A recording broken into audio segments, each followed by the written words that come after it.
Di sini saya akan membawakan beberapa tips, yaitu bagaimana cara menghemat penggunaan baterai di Windows 11. Berikut adalah tips-tipsnya.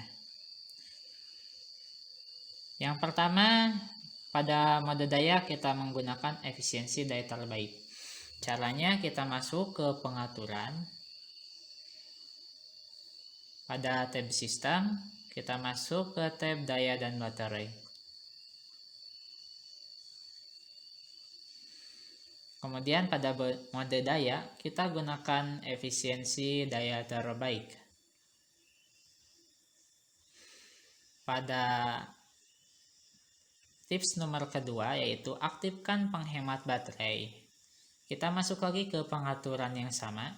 Kemudian di sini pada penghemat baterai, arahkan penghemat baterai secara otomatis kepada selalu, agar saat kita mencabut chargernya, maka penghemat baterai akan otomatis aktif walaupun daya baterai kalian 100%.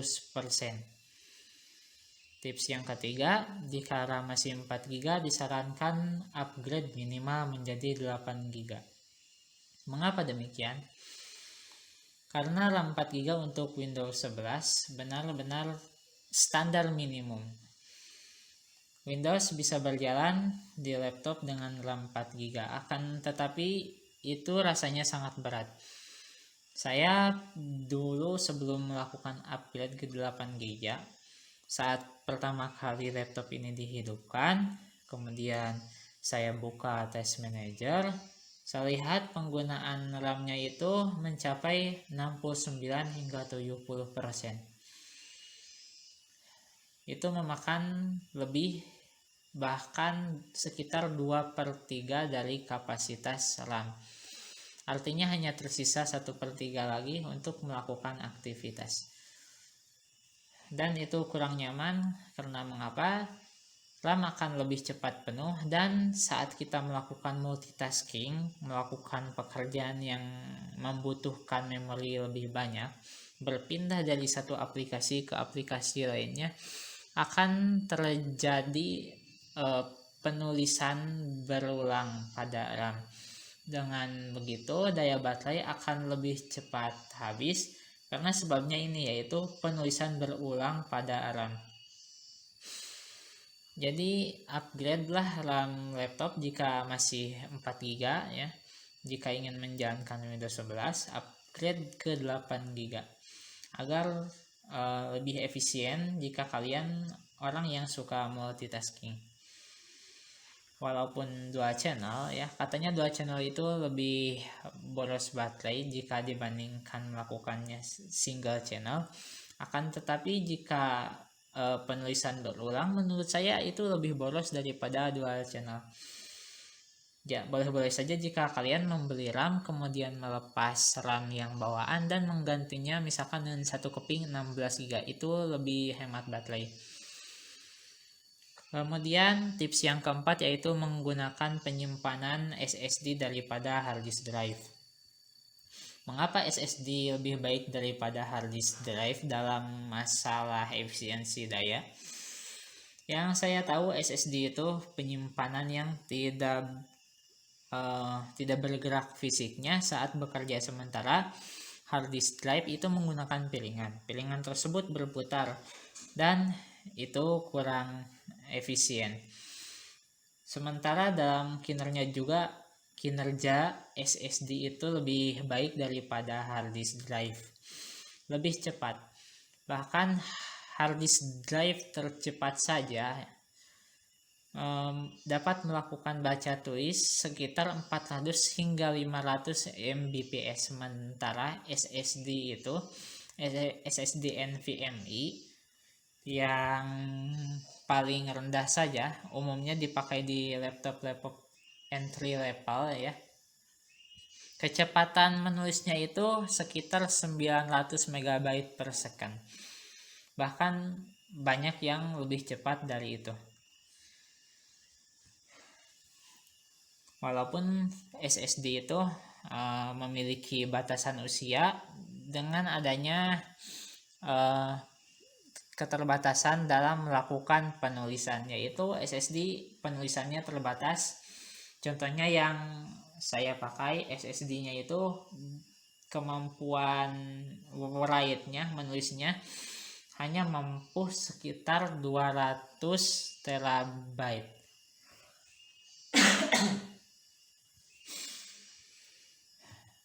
Setelah itu katanya SSD-nya tidak akan berjalan dengan baik. Jadi mungkin akan berkurang performanya atau bahkan tidak bisa digunakan untuk melakukan penulisan. Tapi saya belum pernah membuktikannya. Jadi kita akan melakukan perhitungan umur SSD. Kita misalkan usia SSD itu kemampuan menulisnya sebesar 200 terabyte. 200 terabyte itu jika kita hitung ke dalam gigabyte sebesar 200.000 gigabyte. Kemudian kita bagi penggunaan harian dalam melakukan penulisan SSD. Kita misalkan 10 giga per hari.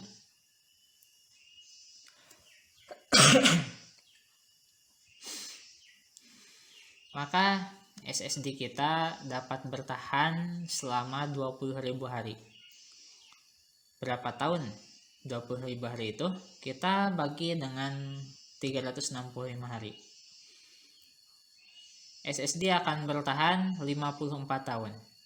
Jadi jika SSD dengan kemampuan menulisnya itu 200 terabyte, kemudian digunakan 10 giga per hari, maka SSD tersebut usianya hanya mencapai 54 tahun.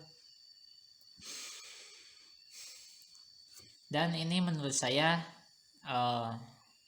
cukup, lebih dari cukup. Bahkan 54 tahun hard disk saja kemungkinan bertahan sekitar 10 atau 15 tahun, walaupun hard disk itu tidak ada batasan dalam melakukan write-nya, penulisannya. Dan SSD juga lebih kuat, jadi 54 tahun saya rasa kita juga kalau punya laptop sepertinya 20 tahun juga sudah ganti kemungkinan 20 tahun ke depan. Jadi tidak perlu mengkhawatirkan masalah baca tulis selama penggunaannya memang penggunaan normal. Kemudian yang kelima, mematikan beberapa efek visual. Sebenarnya pengaturan ini adalah pengaturan yang tidak saya rekomendasikan ya. Kalian bisa mengubahnya pada tab performa. Saya tidak bisa memperlihatkan tutorialnya karena di sini ada sesuatu yang tidak boleh diperlihatkan. Kemudian kita berlanjut ke yang nomor 6, yaitu menggunakan modus pesawat. Modus pesawat ini kapan kita gunakan, yaitu saat kita tidak terhubung dengan jaringan nirkabel dan kita tidak memerlukan koneksi internet dan koneksi nirkabel. Kita gunakan mode pesawat. Dengan begitu baterai akan lebih awet. Yang nomor 7, mengerjakan pekerjaan berat di rumah jika memungkinkan. Pekerjaan berat seperti melakukan ekspor video sebaiknya dilakukan di tempat yang ada colokannya. Karena selain menghemat daya baterai, saat kita mencolokkan ke listrik, laptop kita akan berjalan lebih bertenaga karena daya yang digunakannya itu tidak terbatas pada penggunaan baterai saja. Dan secara otomatis laptop kita akan berjalan pada performa yang lebih tinggi saat tercolok ke catu daya. Selain itu, jika kalian memiliki laptop yang mempunyai limitasi pada baterainya, yaitu seperti yang punya saya, ini bisa dibatasi pada 60%. Walaupun saya terus mencolokkannya seharian, baterainya tidak akan bertambah lebih dari 60%. Dengan begitu, walaupun terus-terusan tercolok, ini akan menghindari dari kerusakan baterai akibat kapasitas berlebih.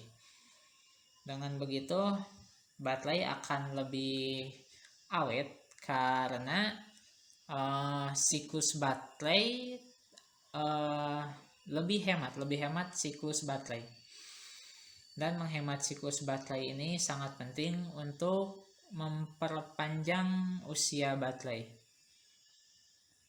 Contohnya punya saya, laptop ini sudah dipakai sekitar 1 semester kuliah.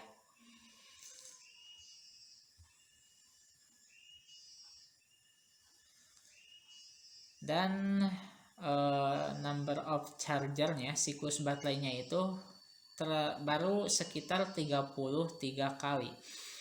Artinya jika misalkan umumnya rata-rata pengguna laptop itu dalam 1 semester, kita hitunglah 5 bulan, 3 kali 5 150 siklus.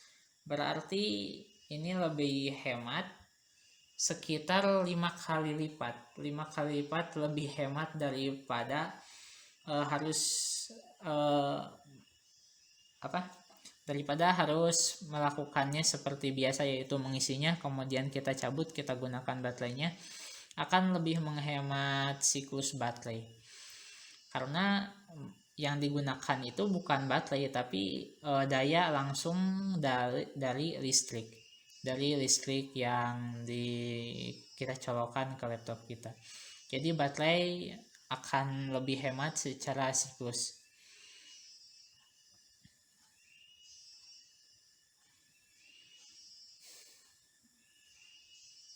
Kemudian tips berikutnya adalah membatasi daya prosesor atau mematikan turbo boost. Ya, untuk mematikan turbo boost, untuk beberapa model laptop bisa mematikannya di BIOS. Tapi tidak semua laptop bisa mematikan turbo boost, termasuk laptop saya. Saat masuk ke BIOS, saya belum menemukan menu yang bisa mematikan turbo boost. Akan tetapi kita bisa membatasi daya prosesor melalui pengaturan daya tingkat lanjut. Yang ini opsi daya pengaturan tingkat lanjut nomor 9. Sekaligus di sana banyak pengaturan yang bisa kita hemat. Kita melakukan penghematan dengan pengaturan tersebut, penghematan daya baterai. Kita akan masuk ke opsi daya.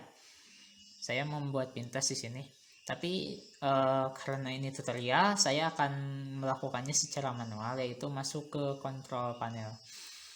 Kita bisa mengklik semua aplikasi, kemudian kita cari control panel, atau untuk cara mudahnya pada menu search kita tuliskan control atau panel saja, panel, maka akan muncul aplikasinya, panel control atau control panel. Kemudian klik sistem dan keamanan, kemudian klik opsi daya, kemudian klik ubah pengaturan rencana, kemudian klik ubah pengaturan daya tingkat lanjut. Di sini kita cari manajemen daya prosesor. Ini dia. Kita perluas lagi. Nah, ini adalah pengaturan yang sudah saya tetapkan agar prosesor di laptop saya berjalan lebih slow, lebih lamban. Tapi ini perlu mempertimbangkan base clock prosesor yang digunakan oleh teman-teman. Jika misalkan teman-teman menggunakan prosesor dengan base clock tinggi, misalkan 3 GHz, maka tidak mengapa teman-teman membatasinya di kisaran 50%-an. Berarti jika dibatasi 50% maka base clocknya akan berjalan di 1,5 GHz. Dan itu lebih dari cukup untuk aktivitas ringan seperti browsing dan mengetik. Dan multitasking ringan juga saya rasa itu cukup. Oh iya, untuk Windows 11 ini ada fenomena yang menarik, di mana base clock laptop saya ada 1,2 GHz. Saat saya membatasi clock speednya, itu tidak membuat laptop ini berjalan di bawah base clock, tapi turbo boostnya tetap aktif. Akan tetapi saat saya mencoba mengubah-ubah persentasenya ini tidak terlihat perubahan kecuali jika misalkan 100%. Kalau 100% maka prosesor akan berjalan dengan normal, yaitu akan dapat menggunakan turbo boostnya secara penuh hingga 3,4 GHz. Akan tetapi jika saya membatasinya di 95 atau 90%, bahkan 1% saja, itu akan menurunkan kecepatan clock speed prosesornya. Saya sebenarnya ini agak heran ya. Jadi saya tidak bisa menghitung dengan pasti apa yang harus saya lakukan, tetapi karena saat saya mencoba melakukan tes menggunakan HW monitor ini ya, HW monitor saya buka dulu. Jika status prosesor maksimumnya di 100%, prosesor saya suhunya saat melakukan pekerjaan yang berat seperti ekspor video atau rendering video, suhunya bisa mencapai 90 derajat Celcius saat saya menggunakan Windows 11 tentunya. Sementara jika saya membatasinya di 90%, tidak 100% ya, di 90% ataupun di berapa persen pun, suhunya itu mentok di kisaran 70 derajat Celcius, dan itu lebih dingin tentunya dibandingkan 90 derajat Celcius yang terkesan mendidih. Jadi ini sangat bermanfaat juga, selain menghemat daya baterai juga menghemat hardware yang kita gunakan. Karena jika terus-terusan dalam kondisi panas, mungkin tidak apa-apa dalam beberapa detik panas, tapi jika terus-terusan dalam waktu lama, misalkan 1 menit, 2 menit, saya agak khawatir sebenarnya, apalagi material laptop yang saya gunakan ini plastik. Kemudian klik terapkan, kemudian klik OK. Mungkin sekian video ini, tips menghemat baterai laptop di Windows 11. Jika ada yang ingin kalian tanyakan, silahkan kalian menulis di kolom komentar. Silahkan like video ini jika kalian suka.